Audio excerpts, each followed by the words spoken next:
আজকে দেখাবো আপনাদেরকে কিভাবে আমি ব্রেগ আপেল সিডার ভিনেগার পানিতে মিশিয়ে খাই। সাথে আমি একটা মানে আমার পদ্ধতিটা কি সেটা আমি দেখাবো।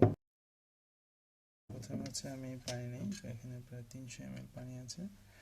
এরপরে এর সাথে আমি এটা হচ্ছে আদার পাউডার, আদার গুঁড়া, জিঞ্জার পাউডার।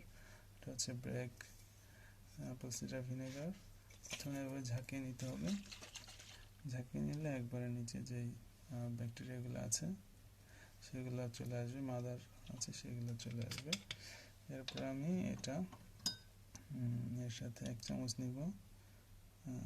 এখান থেকে 1 চামচ নিয়ে এরপর গুলিয়ে নিব। এর সাথে আমি যেটা করি একটু জিঞ্জার পাউডার দিয়ে দিই, এটা অ্যাসিডিক।